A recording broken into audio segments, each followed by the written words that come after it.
마태복음 8장 1절부터 13절까지입니다. 우리 함께 읽겠습니다. 예수께서 산에서 내려오시니 수많은 무리가 따르니라. 한 나병 환자가 나와 절하며 이르되 주여 원하시면 저를 깨끗하게 하실 수 있나이다 하거늘 예수께서 손을 내밀어 그에게 대시며 이르시되 내가 원하노니 깨끗함을 받으라 하시니 즉시 그의 나병이 깨끗하여 진지라.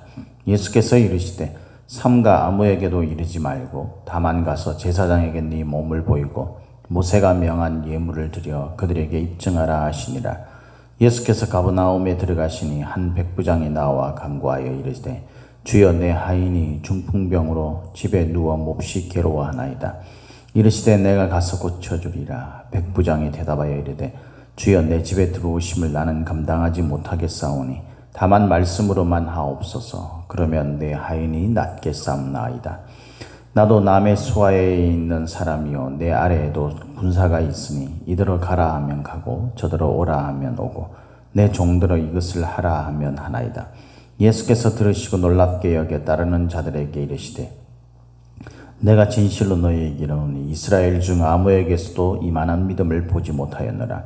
또 너희에게 이르노니 동서로부터 많은 사람이 이르러 아브라함과 이삭과 야곱과 함께 천국에 앉으려니와 그 나라의 본 자손들은 바깥 어두운 데 쫓겨나 거기서 울며 이를 갈게 되리라. 예수께서 백부장에게 이르시되 가라 네 믿은 대로 될지어다 하시니 그 즉시 하인이 나으니라. 아멘. 오늘도 저와 여러분에게 하나님의 함께 하시는 충만하신 은혜가 임하기를 예수님의 이름으로 축복합니다. 오늘 우리가 읽은 이 말씀을 가지고 주의 권능이 내게 라는 제목으로 함께 말씀을 나누겠습니다. 주의 권능이 내게. 우리가 신앙생활 하는 데 있어서 주님과의 우리와의 관계가 불분명하면 그건 우리가 신앙생활을 할 수가 없죠. 신앙생활 자체가 성립이 안 됩니다. 그죠? 신앙생활이라는 그 의미 자체가 우리가 예수 그리스도를 나의 구주로, 나의 주님으로 인정하고 주님이 우리에게 약속하신 대로 항상 우리와 함께 하시는 그 주님과 함께 주님을 따르고 주님의 말씀대로 살아가는 삶, 그게 신앙생활이잖아요. 그러니까 주님과의 관계가 불분명해지면 그 자체가 성립이 안 되는 거예요. 신앙생활 자체가. 우리가 주님과의 관계가 불분명해진다라는 것은 뭐냐면요, 그 우리의 믿음의 본질을 묻는 겁니다. 우리의 믿음의 본질, 우리의 믿음의 기초를 묻는 거예요. 그 기초가 불분명하면 이건 분명히 무너지는 거죠. 겉으로는 화려한 어떤 건축물처럼 보일지 모르지만 결국 그것은 온전히 세워지지 못하고 무너지게 되는 것입니다. 그래서 우리가 주님과 우리와의 관계, 다시 말해서 주님이 나에게 어떤 분인가, 주님이 과연 나와 정말 함께 하시는가, 이것이 우리들에게 있어서 명확하게 인정되어지고 그것을 우리가 인정한 대로 그렇게 우리의 삶 가운데 나타나게 되는, 그것을 좀 생각해 봐야 한다는 것이죠. 우리가 주님과의 우리와의 관계가 분명하고 주님이 어떤 분인지를 우리가 안다면 우리 삶에 그것이 나타날 수밖에 없죠. 왜냐하면 우리가 생각하고 있는 분명한 확신을 따라서 사람들은 자신의 삶을 살아가기 때문입니다. 자기도 모르는 사이에 내가 그걸 드러내면서 살아야지 이렇게 굳이 하지 않아도 자기도 모르는 사이에 믿음의 모습이 나타나요. 이를테면은 우리가 정말 예수님을 분명히 믿고 있다 그러면은요, 뭐 좋은 일을 만나면 하나님 앞에 감사하죠. 그죠? 자기가 막 다 한 것처럼 자기 기분에 도취돼 가지고 막 그렇게 즐기고 누리는 그런 삶을 살 수가 없어요. 주님과의 관계가 분명하다면, 주님이 어떤 분인지를 안다면, 내가 주님 앞에서 어떤 믿음을 가지고 있는지가 명확하면 우리가 좋은 일을 만나게 되고 우리가 어떤 그런 풍성한 열매를 맺게 되면 그 주님 앞에 우리가 나아가서 주님께 감사를 드리고 주님께 드릴 수밖에 없는 거죠. 반대로 우리가 어려운 일을 만나면 어떻습니까? 믿음이 없는 사람은요, 거기에 막 휘둘려 살 수밖에 없어요. 뭐 주님을 찾기가 어디 있습니까? 그것 때문에 주님을 못 찾아요. 그러나 믿음이 있는 사람, 주님과의 관계가 분명하고 나에게 주님은 도대체 어떤 분인지를 분명히 아는 사람들은요, 주님께 그것을 맡길 수밖에 없죠. 그러니까 기도하는 거예요. 더 좋은 일이 있으면, 즐거운 일이 있으면 주님 앞에 찬양하고 또 감사하고, 어려운 일, 그런 일을 만나면 주님 앞에 엎드려서 기도하는 거예요. 물론 평상시에도 기도하지만 주님과의 깊은 교제를 통해서 주님, 제가 이런 일이 있습니다. 하나님 앞에 우리가 맡길 수밖에 없는 거잖아요. 그죠? 그런 우리들의 분명한 믿음, 뚜렷한 믿음이 있어야 돼요. 그게 오늘 본문 말씀에도 이 두 사람에 의해서 분명히 드러나고 있습니다. 첫 번째 사람은 나병 환자입니다. 그의 이름은 우리가 알 수가 없지만 나병 환자라고 되어 있어요. 여러분, 나병이라는 것이 이 구약 시대 때는요, 이 소위 말해서 하나님에게 저주를 받았다, 그런 이미지가 강했어요. 그래서 공동체 안에 들어올 수가 없었습니다. 특히 그 나병이 이 전염이 되는 부분들이 있는데, 일시적으로. 그래서 그 사람들 사이 그 공동체를 보존하기 위해서 이렇게 성 밖에 내보낸 그런 경우가 있었습니다. 뭐 한센병에 따라서 그것이 전염되는 경우가 있고, 그것도 시기에 따라서 되는 경우가 있고 안 되는 경우가 있었지만은, 어쨌든 이 공동체 속에서의 어떤 성결, 또 그 전염을 막기 위한 그런 부분들에 의해서 이 공동체 속에서 이렇게 그 소외시키는 그런 제도가 있었죠. 그래서 이 나병이라고 그렇게 지금 환자 이 사람은요, 공동체 속에서 섞이지 못하는, 그러니까 신앙의 공동체, 하나님의 나라의 그 공동체 속에서 제외되는 것 같은 그런 어떤 불행한 그 고통을 겪는 사람입니다. 그러니까 예수님께서는 산에서 내려오셔가지고 수많은 무리가 그들을 따랐습니다. 그죠? 왜 수많은 무리가 따랐겠어요? 그 앞부분에 보니까 예수님의 가르침이 그 세상의 권위 있는 자와 같지 않고요, 대단히 놀라운 그런 가르침이었다라는 것과 동시에 산상수훈을 처음 시작하기 전에, 그러니까 예수님께서 이제 공생의 사역을 시작하실 때, 그때 우리가 그 4장 끝부분을 보면, 4장에 있는 끝부분을 보면 병든 자들을 많이 데리고 오니까 소문을 듣고 그렇게 많이 데리고 와서 예수님께서 고쳐주시는 역사가 있었던 거죠. 그래서 병에 걸린 사람, 마음의 병이 있는 사람, 육체의 병이 있는 사람, 이런저런 고통으로 인해서 괴로운 사람, 이 모든 사람들이 예수님을 따랐어요. 그 가르침에, 그리고 그 권위 있는 모습에 놀라면서. 수많은 무리들이 따랐는데 실제로 예수님에게 치유를 받고 예수님의 그 권위가, 예수님의 그 권능이 나에게 임했던 사람은 오늘 본문에는 2명으로 소개하고 있습니다. 물론 다른 사람들도 있겠죠. 성경은 핵심적인 어떤 부분들을 하나님의 뜻에 의해서 말씀하시고자 하는 어떤 그런 부분들을 드러내는 그 기록이기 때문에 더 많은 사람이 있었겠지만, 특히 이 두 사람이 지금 제시되고 있다는 거예요.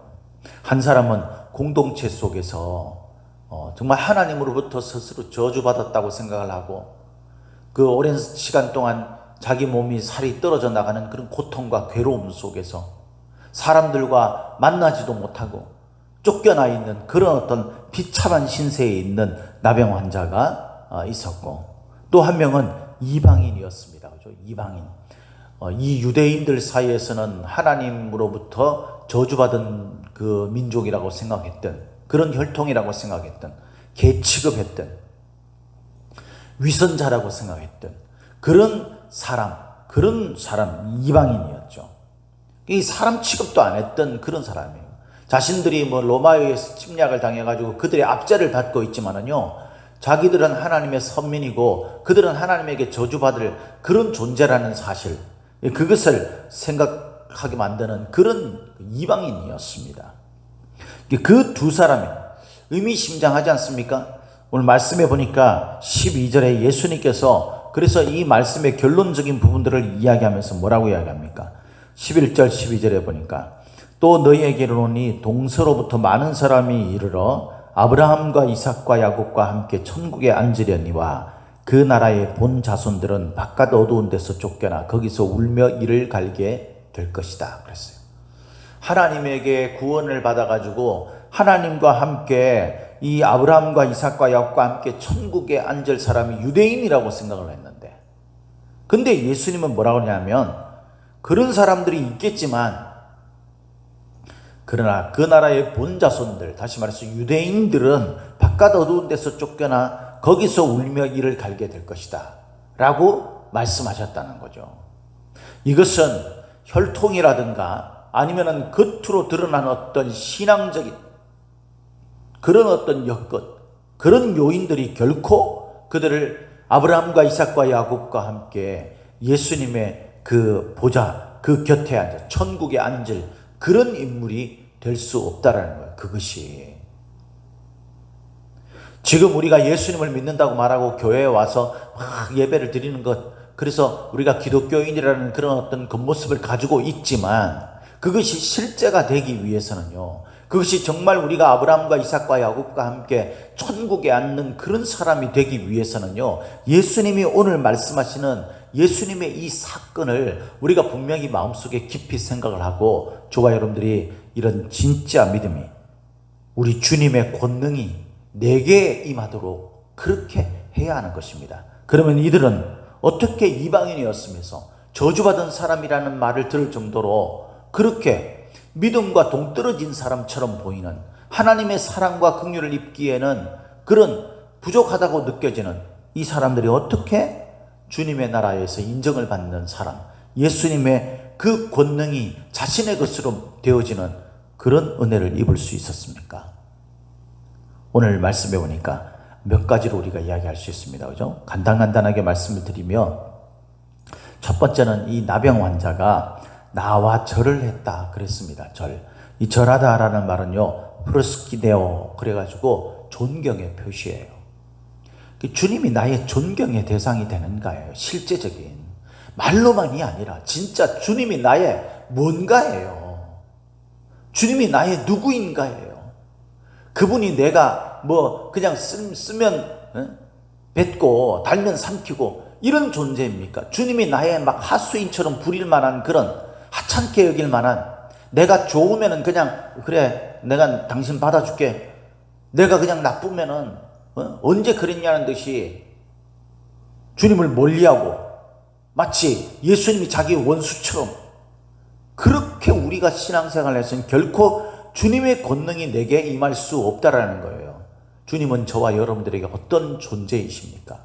그분은 나의 존경을 받을 만한, 내가 사람들의 시선과 이 나병 환자가 사람들 앞에서 예수님께 나가기 위해서는 얼마나 큰 용기가 필요했겠어요. 그런데 그런 것들을 그냥 무시하고 오직 그 예수 그리스도 앞에 나와서 저를 알 만큼 그분에 대한 간절한 열망과 그분에 대한 존경, 그분에 대한 신뢰가 우리에게 있는가, 그겁니다. 그러면서 이렇게 말합니다. 2절에 주여 원하시면 저를 깨끗하게 하실 수 있나이다. 주님이 원하신다면 불가능을 가능하게 할 수 있다라는 믿음이 있었다라는 증거죠, 이게. 예? 그런데 이 사람이 그럼에도 불구하고 자신이 주여 간절히 제가 원합니다 이렇게 표현하지 않았어요. 물론 그것도 믿음이죠, 분명히. 그죠? 다른 어떤 환자들이 치유를 받고 이럴 때는요, 예수님의 권능을 입은 사람들의 이야기를 들어보면 주여 간절히 원합니다 그렇게 이야기를 했어요. 그런데 이 사람은 그렇게 말하지 않습니다. 오늘 본문에 주여 원하시면, 그러니까 주님에 대한 극적인 존경을 표하는 사람은요, 주님이 원하는 대로 하겠다라는 결단이 있는 사람이에요. 내가 원하는 대로 주님이 움직여야 되는 게 아니라 주님이 원하는 대로 내가 움직이는 거죠. 만에 하나라도 그럴 리 없겠지만 여러분 한번 생각해 보세요. 예수님께서 이 사람의 병을 고쳐주지 않으신다, 그게 하나님, 그게 주님이 원하시는 거라면 어떤 의미에서는 이 말은요, 우리가 좀 극단적으로 이야기하면 그러면 주님 제가 이 병을 짊어진 채로 살겠습니다라는 뜻이나 마찬가지인 거죠. 여러분, 주님이 저와 여러분들에게 어떤 분입니까? 주님이 저와 여러분들에게 그냥 하찮게 대해도 돼, 내가 막대해도 되는 분이 아니라 주님이 나에게 정말 존경스러운 그런 분입니까? 주님이 권위를 가지고 있는 분입니까, 여러분? 그리고 그분이 무엇을 원하시는가에 따라서 그렇기 때문에 내가 내 뜻에 따라 주님이 움직이는 게 아니라 주님의 뜻에 따라서 내가 움직일 수 있는, 주님의 뜻이라면 내 마음, 내 상황을 온전히 인정하고 주님께 맡길 수 있는 그런 우리의 마음의 주님이십니까, 여러분? 이런 믿음을 보인 나병 환자에게 예수님께서 손을 내밀어 그에게 대시며 그랬어요. 이게 굉장히 중요한 말이에요. 손을 내밀어 그에게 대시며. 그냥 주님의 사랑의 표시, 긍휼의 표시 정도로 생각하면 안 돼요. 왜냐하면 이 나병이 뭐라 그랬어요? 하나님에게 저주받았다고 유대 사회에 그렇게 돼 있어요. 레위기서에 보면은, 예? 그래서 그에게 부정한 그 몸이기 때문에 그에게 손을 대면 함께 부정해지는 거예요. 그걸 유대인들, 바리새인들이요, 틈만 나면은 예수님을 무너뜨리려고 막 공격하는 사람들이 다 보고 있는 겁니다. 지금 많은 무리들 앞에 있잖아요. 수많은 무리들 앞에. 거기에서 예수님께서 그에게 손을 내밀어서 그에게 손을 대셨다라는 거예요. 굳이 그럴 필요 없어요. 예수님은 말 한마디에 병을 치료하신 분이시잖아요. 그렇지 않습니까, 여러분? 지금 뒤에 나오는 그 중풍병자 하인을 둔 백부장에게는 뭐라 그랬어요? 그 집에 갈 필요도 없어요. 네 믿음대로 나았다, 이 말 한마디로 거리가 멀리 떨어져 있는 그 백부장의 집에 앓고 있는 하인이 나은 역사가 있었어요. 예수님은 그렇게 말씀으로만 고칠 수 있는 겁니다. 그런데 손을 내밀어 대셨다. 그건 주님이 이 사람을 향한 애정을 보이신 거예요. 우리가 주님을 향한 믿음을 인정하고요, 주님이 어떤 분인지를 인정한다면 주님은 저와 여러분들에게 세상 사람들이 뭐라 그래도 나와 함께 하십니다. 믿습니까? 그런 믿음이 있으니까 우리가 믿음으로 사는 거죠. 우리가 그 믿음이 없다면 이 세상에서 여러분 믿음으로 어떻게 승리하면서 살 수 있겠어요? 얼마나 감사합니까? 주님이 세상 사람들이 조롱하고 손가락질 한다 할지라도 나는 주님에 대한 존경과 주님의 뜻대로 살겠다라는 믿음의 고백이 있고, 그런 나를 향해서 천지 만물의 모든 사람들이 이상하다 그러고 뭐라 그러고 부정적인 그런 것들을 이야기해도 예수님은 나와 함께 하시면서 많은 사람들이 보는 앞에서, 그들이 보는 앞에서 나에게 손을 내밀어서 나에게 대시는 그런 은혜, 그런 사랑을 베풀으십니다. 그러면서 내가 원하노니, 주님께서 내가 고침을 받는 것, 깨끗함을 받는 것이 간절히 주님이 원하시는 것이라는 거예요. 할렐루야. 예. 주님은요, 우리가 고통 가운데, 괴로움 가운데, 우리가 정말 비참한 가운데 살아가는 것을 원하지 않으셔요. 착각하면 안 돼요. 하나님이 왜 나는 왜 나를, 하나님은 이렇게 내가 이렇게 살도록, 비참하게 살도록 하나님이 그렇게 원하시는 것 같아. 그렇지 않아요, 여러분. 세상 천지에 자기 자식이 그렇게 사는 걸 기뻐하는 존재가 어디 있습니까? 하물며 하나님께서 좋은 것으로 주시지 않겠느냐 그랬어요. 맞습니다, 여러분. 우리가 주님을 주님으로 인정할 때, 주님을 존경하고 주님의 말씀에 따르겠다는 믿음의 분명한 모습을 보일 때, 분명한 결단이 우리에게 있을 때 주님께서 저와 여러분들에게 나오셔서 손을 대시고 사랑을 보여주시고 은혜를 베풀어 주십니다. 할렐루야. 그래서 병이 나았어요. 그리고 결국 이 나병 환자가 가지고 있었던 두 가지의 문제, 몸의 고통과 공동체부터의 분열, 분리, 이것이 다 해결되는 역사가 나타났습니다. 4절이 그걸 말하는 거죠. 그죠? 제사장에 보이고 공동체 속에 들어가게. 제사장이 왜 보이냐 하면은 공동체 속에 들어가기 위해서. 이 모든 것이 다 깨끗하게 되어지는 겁니다. 이루어지는 겁니다. 할렐루야. 백부장은 어떤 믿음을 보입니까? 백부장은 그렇게 얘기했어요. 다만 말씀으로만, 8절에 보니까 예수님께서 내가 가서 고쳐주리라 라고. 뭐 백부장이 하인을 사랑하고 그런 마음은 여기서 오늘 이야기하지 맙시다. 오늘 여기서 이야기하는 건 딱 한 가지만 백부장을 통해서 알면 돼요. 예수님께서 이 백부장에 대해서 이야기할 때에 아무에게도 이만한 믿음을 보지 못했다 그랬어요. 이만한 믿음을. 어떤 믿음을 예수님께서 이만한 믿음이라고 그렇게 칭찬을 하셨습니까? 8절에 다만 말씀으로만 하옵소서.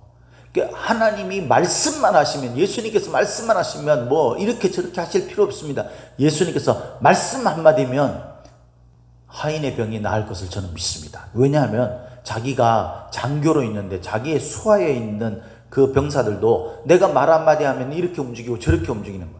그들을 끌고 막 손을 끌고 데리고 이렇게 할 필요가 없는 거예요. 말 한마디면 하인들이 다 움직이는 겁니다. 수하들이 다 움직이는 거예요. 그건 곧 하나님께서 천지 만물의 주라는 것을 인정하는 거죠.